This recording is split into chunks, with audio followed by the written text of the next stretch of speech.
Welcome to the story. Don't forget to like, subscribe and support me. The glow of digital billboards illuminated the towering skyscrapers, each more dazzling than the last, casting a hypnotic glow over the city. The presidential election was just days away, and all eyes were on the two frontrunners, Evan Ross, the reformist known for his progressive ideals, and Dorian Hale, the corporate-backed favorite who had an unsettling amount of influence over the media.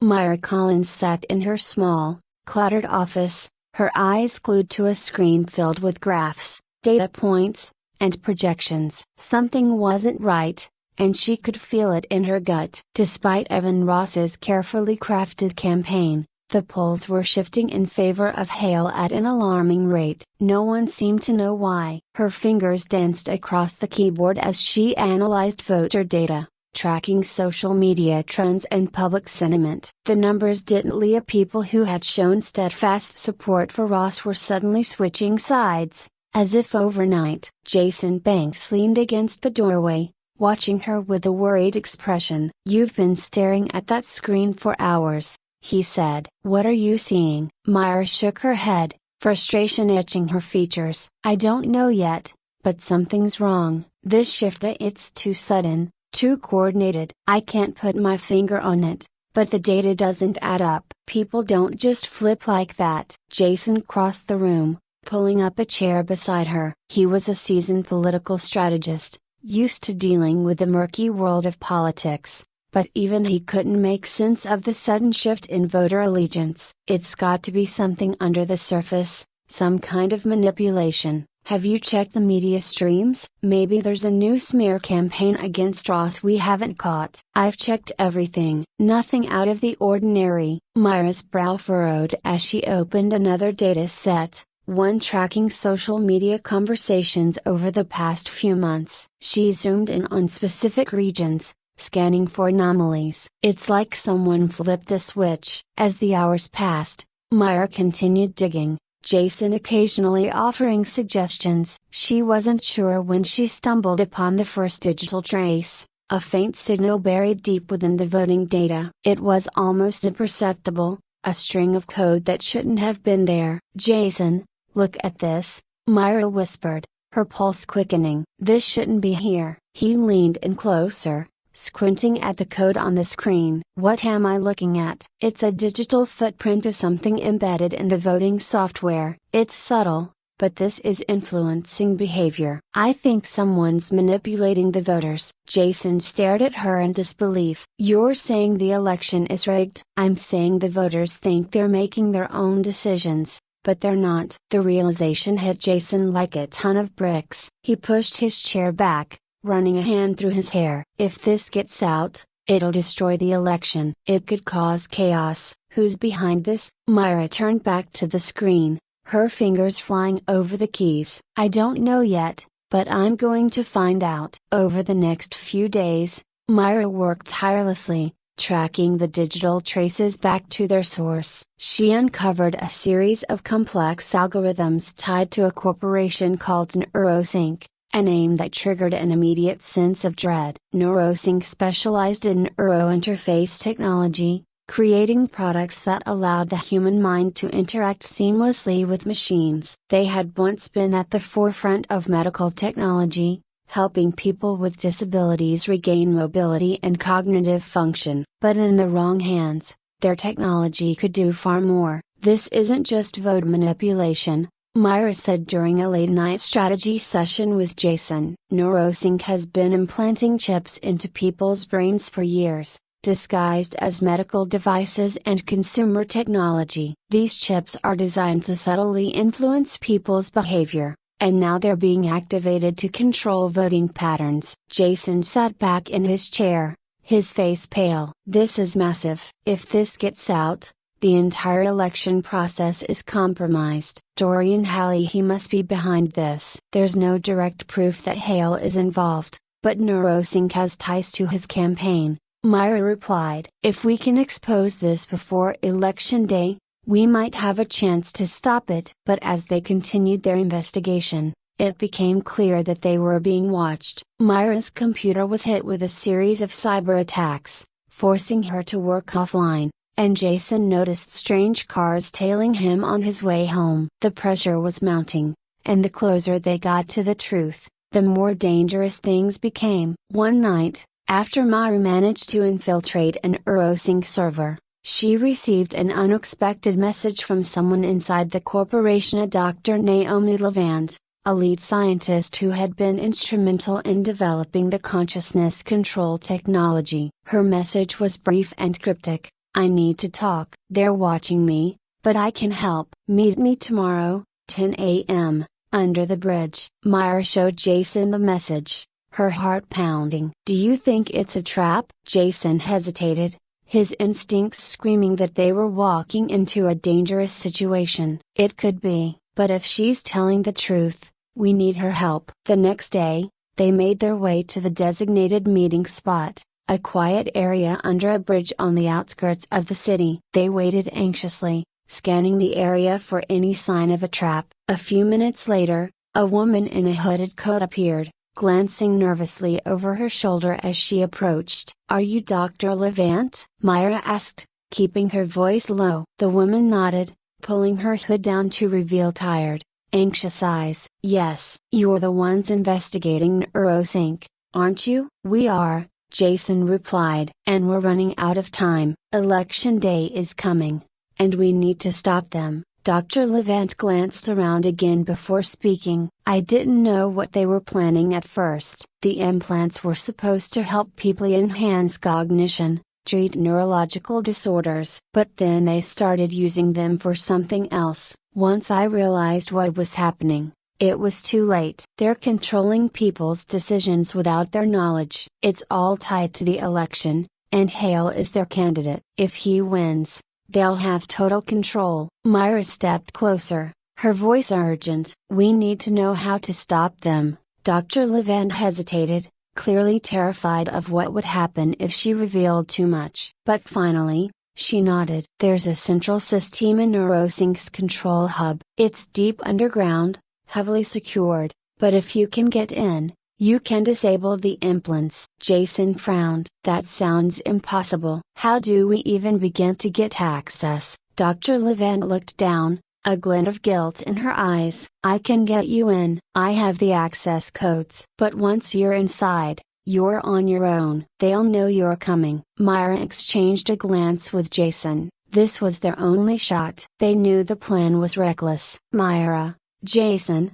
and Dr. Levant sat together that night in a safe house Myra had set up years ago, a backup for moments like this, when everything felt like it was on the verge of collapse. A single dim light flickered overhead as Dr. Levant laid out the schematics for Neurosync's control hub. It looked like something out of a military complex, buried deep beneath the city, reinforced with state-of-the-art security, armed guards, and layers of biometric access points. It was designed to keep out anyone who didn't belong. "There's only one entrance," Levant said, pointing at a small section of the blueprint. "It leads directly to the core control center, but it's monitored by eye surveillance and requires retinal scans for entry." Jason leaned back, rubbing his temples. "And you can get us through all that?" Dr. Levant nodded. "I have high-level clearance, but once we're inside, you'll need to disable the control mechanisms yourself." "I don't know enough about the core system to do that. But if we can take it down,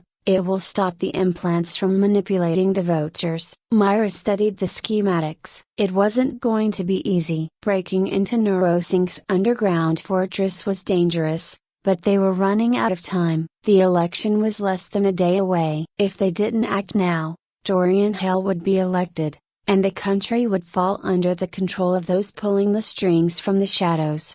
"I'll handle the core system," Myra said firmly. "I've been in their servers before, and I know how their security protocols work." "We need to move tonight." Jason shot her a glance. "Are you sure about this?" "We don't have a choice." They prepared for the mission in silence, each of them focused on the task ahead. Myra's mind raced as she packed the gear she would need to breach Neurosync's systems. She had faced impossible odds before, But nothing like this. One mistake, and it was over, and not just for them, but for the millions of people who believed they were making free choices. Dr. Levin drove them to the outskirts of the city, where an inconspicuous building sat nestled between warehouses. From the outside, it looked like any other corporate facility, but beneath it was the most dangerous technology ever developed. They parked in a secluded area and approached the entrance carefully. Dr. Levin led them through a side door, using her credentials to bypass the first round of security. It was quiet, almost eerily so, as they descended into the underground facility. The deeper they went, the colder and more sterile the air became, a stark contrast to the chaotic, bustling world above. As they reached the first checkpoint, Dr. Levant paused. From here on, it's all heavily monitored. We need to move fast. Myra nodded, her pulse quickening. Dr. Levant stepped up to the retinal scanner and pressed her eye against the device. The door slid open with a soft hiss, revealing a long corridor lined with security cameras and laser detection systems. Stick close, Levant whispered as they moved forward. Jason kept a sharp eye on their surroundings, watching for any signs of trouble. Myra's heart pounded as they approached the core control room. She knew they had minutes, maybe seconds, before an Urosing Psi would detect their presence. They reached the final door,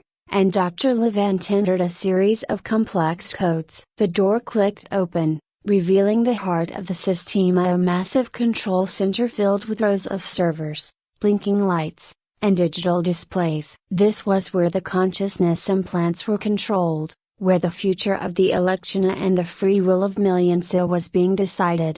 Myra immediately got to work. She plugged into the system, her fingers flying across the keyboard as she bypassed layers of security. The algorithms she had seen before were more advanced than anything she had ever encountered. Neurosync had perfected the art of subtlety, manipulating people's decisions without them ever realizing it. "This is going to take time," she said, her voice tense. "Keep an eye out for anything suspicious." Jason nodded, his hand resting on the small concealed weapon at his side. He wasn't sure what they would face once Neurosync's defenses kicked in, but he wasn't taking any chances. Minutes passed in agonizing silence. Myra could feel the pressure building as she delved deeper into the core system. She had to find a way to disable the implants without triggering an automatic lockdown. One wrong move, and the system would shut them out for good. Suddenly, alarms blared through the facility,